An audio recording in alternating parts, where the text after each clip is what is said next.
What's up for August? See Saturn at dusk and dawn, the Perseid meteors return, and a super blue moon. In August, we've lost Venus and Mars from the evening sky, but we'll have great views of Saturn all night.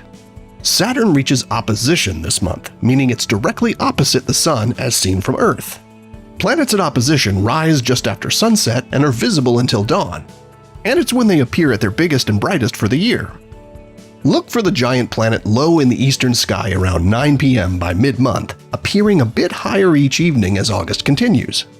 On the morning of August 3rd, Saturn appears just a couple of finger widths apart from the nearly full moon.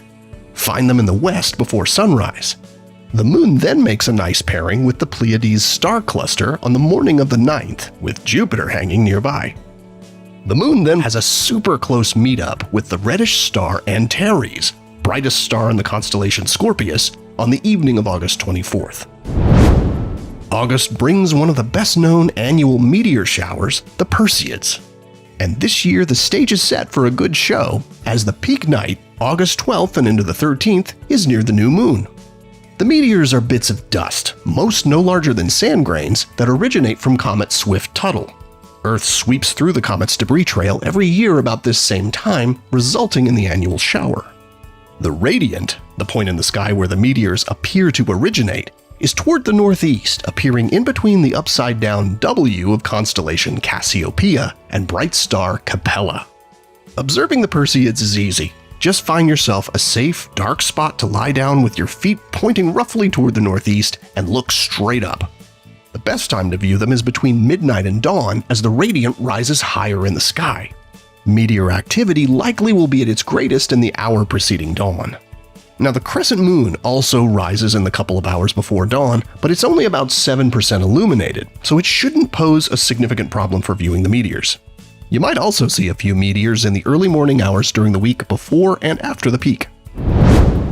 August begins and ends with a full moon, making for a special occurrence that only happens every couple of years.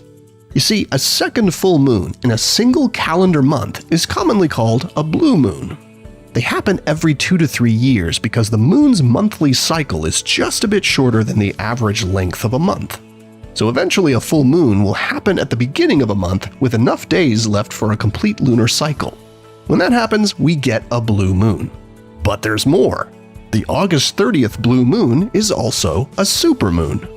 The moon's orbit isn't a perfect circle, so sometimes it's a little farther away from Earth and sometimes closer.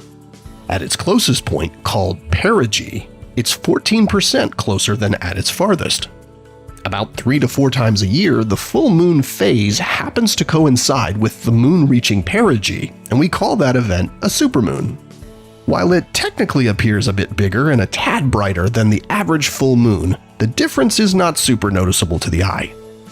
The combination of these two special full moons, making for a super blue moon, occurs about every 10 years on average, though the time between any two occurrences can vary from 2 months to 2 decades or more. So enjoy this month's 2 full moons, and while the second one won't appear supersized or any bluer than usual, now you know what makes it special. Here are the phases of the moon for August.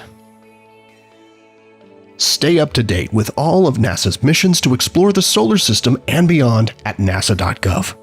I'm Preston Dykes from NASA's Jet Propulsion Laboratory, and that's what's up for this month.